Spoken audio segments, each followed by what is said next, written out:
Hey everyone, come on in, get settled, grab your water or your tea. Y'all, today closes out something that we've been circling around this month, and that is why a completely normal lab result can sit right next to a completely real symptom, and why that's not a contradiction once you understand what's actually happening underneath it. Now, I want to start with a scene, okay? Because I'm guessing that maybe some of you here are living some version of this right now. You're cold, not, I should grab a sweater type of cold, but the kind of cold that has you reaching for like a cardigan in July while everybody else around you is fine. Or maybe you read the same paragraph 3 times and it doesn't land. Or you've had blood work done, maybe twice, maybe 3 times, and every single time the results come back the same, right? Normal. Well, here's what I want you to sit with before we go any further, okay? That word normal is doing a lot less work than you've been told it does.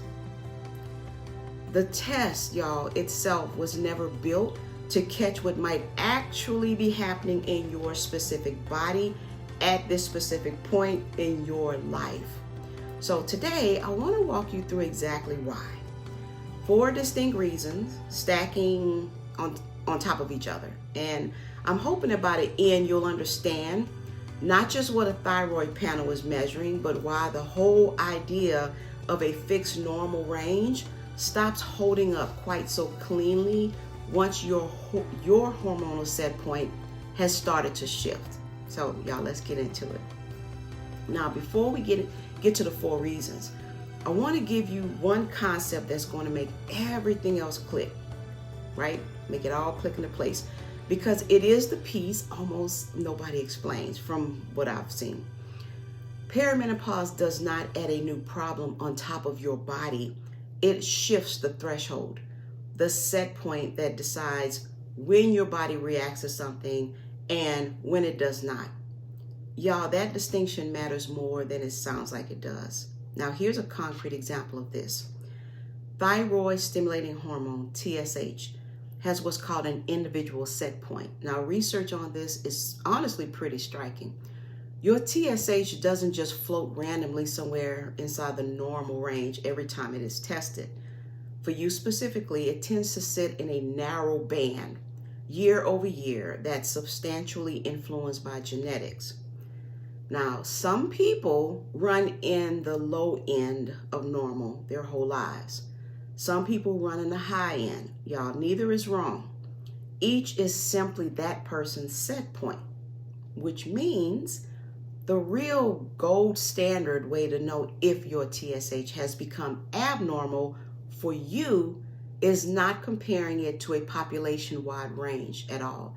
It's comparing it to your own baseline from before anything changed. But almost nobody has that baseline on file. Your doctor probably doesn't have your TSH from age 30 sitting next to your TSH from this year. So the entire system defaults to comparing you to everyone else instead of comparing you to yourself, because that's the only data actually available.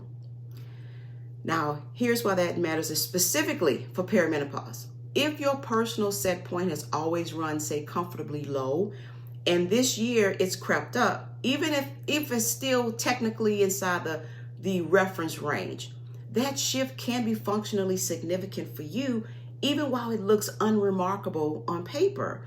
The threshold moved. The population range didn't move with it. Now, that one idea is going to show up again and again, y'all, in the next 4 reasons, so I want you to keep it in your back pocket. Normal for the population is not the same claim as normal for you. Now, reason number 1, the range is an average. You are not an average. So let's build directly on what we just covered. When your lab result comes back and the report says normal range 0.4 to 4.5, that range was built by measuring thyroid hormone levels across a large group of people without thyroid disease and drawing a line around where most of them fell. It's a population statistic. It was never designed to be a verdict on one specific person's specific physiology. For a lot of women, especially in the years right around the menopause transition, this gap becomes clinically real, not just theoretical, okay? Large-scale research, y'all, following women through the menopause transition has found that thyroid dysfunction, both the fully diagnosable kind and the subclinical kind, becomes meaningfully more common in late perimenopause and beyond compared to the years before the transition starts. One study followed over 50,000 women and found subclinical hypothyroidism was significantly more common in late perimenopause than premenopause. A separate study looking specifically at perimenopausal women found nearly 1 in 5 had subclinical hypothyroidism on closer inspection. So this isn't a rare edge case. It is documented population level pattern, and the population reference range by design is going to miss some portion of the very women it's most likely to be relevant for, because those women's individual set points have shifted in ways the range wasn't built to detect. Reason number 2, production isn't the same as conversion. This is the one that surprises almost everybody the first time that they hear it, okay? Your thyroid's main job is producing a hormone called T4. You can do it. Go do that in the kitchen. But T4 is essentially a reserve form. It's not the version of thyroid hormone that your cells actually use to run your metabolism, regulate your temperature, or support clear thinking. The active form is T3. And here's the part that matters.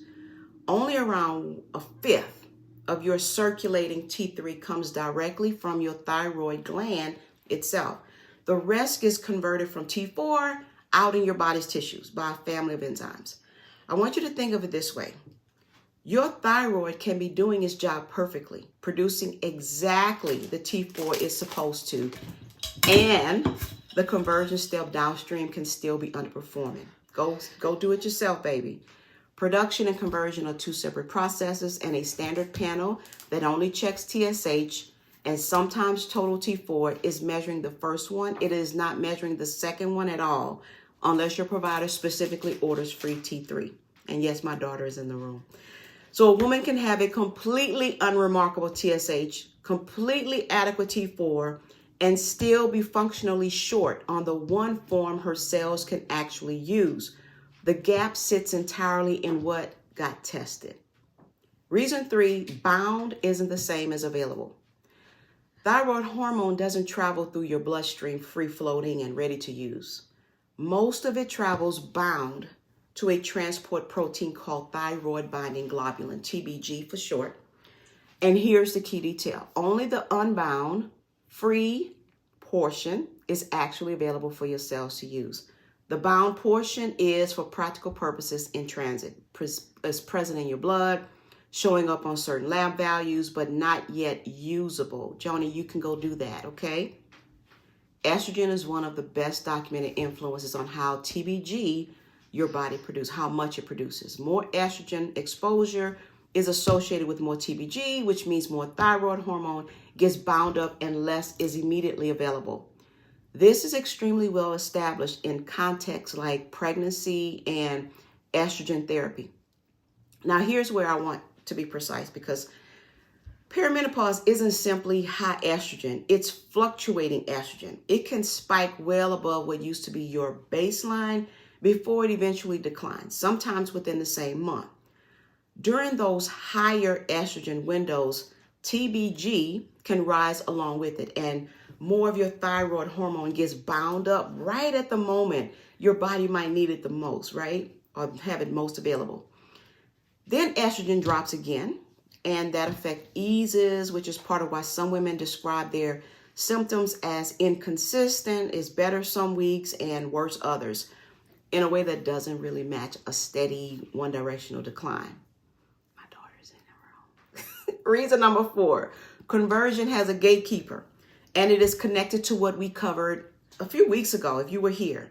And this is the last reason, and this one connects directly back to the session, I think first week of July, nervous system axis.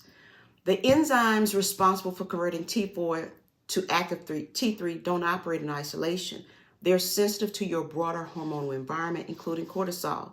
When cortisol runs elevated for extended stretches, research suggests it can interfere with that conversion step and can shift more of your T4 toward reverse T3 instead, a mirror image form of the hormone that occupies the same receptors without activating them. Now, I want to be honest about where the evidence stands here, because I'd rather underclaim than overclaim. The deiodinase biology itself, the enzyme system that does this conversion, is extremely well established. The specific cortisol conversion connection is real and mechanistically plausible, backed by real, if older research, but it is a genuinely active area of ongoing study rather than a settled, precisely quantified relationship. So I'm not going to hand you a specific percentage today because I haven't seen one I actually trust. What I can tell you is this. If you sat in on my nervous system session beginning of this month and you recognize yourself in that 11 p.m. wired, exhausted all-day pattern, this is one of the reasons that pattern doesn't stay contained to sleep. It can ripple into exactly the conversion step we just spent the last few minutes talking about. When these four things line up, a set point that has shifted, a conversion step that's underperforming, more hormone bound than usable, and a cortisol curve adding friction on top of all of it, that's the pattern that I call thyroid slowed. Now, I want to say this plainly, y'all. Thyroid slowed and the other four patterns that I talk about, these are educational frameworks for nutritional awareness. They are not medical diagnoses. What I'm describing is a recognizable pattern, not a label for what's wrong with you. Joni, you can do that yourself. Go do that yourself. Y'all, a woman I work with had exactly this combination. She had cold hands through the middle of summer, brain fog that was so thick that she really stopped trusting her own memory in her meetings. And she had 2 thyroid panels over 2 years. Both of those read as normal. Now, what we found wasn't a missing diagnosis. It was this exact stack, a set point that had crept upward for her personally, a conversion step that wasn't keeping pace, and a cortisol curve that was adding resistance on top of it. Once we addressed the conversion piece directly, the fog that she was experiencing, that was the first thing to lift, and it took a few weeks. Now, I'm sharing this anonymized, but it's actually a common combination in this space. Now, I want to hear from you 2 things, okay? I want you to drop them in the comments as they come to you. First, how many normal thyroid results have you personally had that you know of? And you can just drop the number in the comments. Go do that yourself. And then the second one, what's the one symptom from today that hits closest to home? Is it cold, fog, or that fatigue that just doesn't lift? Y'all, here's why today was built around 4 separate reasons instead of 1. Everything we cover today comes back to the threshold idea from the start of today's video. Perimenopause does not add a new problem. It shifts the point at which your existing systems react. Your TSH set point moves, your estrogen swings wider, your cortisol curve, if it's already flattened during the day and spiking at night, the way we covered it back in our nervous system video, that adds friction to a conversion process that was already working harder than it used to. Now, there's a sequencing piece underneath all of this too. And it's worth naming, even though it is secondary to today's main point. This is exactly why my tri-shift method addresses the nervous system piece first. A cortisol curve that's still spiking at 1 o'clock in the morning actively adds resistance to the exact conversion step that we spent today on. So regulating that curve first gives the thyroid piece an easier path forward. Now that's the through line connecting every session this month. Your body's threshold moved, the rules change, and once you know that, normal stops being the end of the conversation and starts being the beginning of a more specific one. Now, y'all, if you haven't taken my free quiz yet, that is technically, honestly, the first step. It's about 4 minutes, and it tells you where you actually sit before anything else here really truly makes sense. And of course, as always, I'll have that link in my description. If today, cold hands, foggy head, normal lab description sounded like your own, y'all, this is where I'm going to leave it. My Trachea protocol is where this gets specific to you. Your body is operating by new rules now, and my Trachea protocol, it's how you learn what they are for your specific pattern. I want to thank you all for being here today. Of course, I'm going to see you next week. Until then, y'all, do good work, and take care of yourself. Talk to you soon. Bye.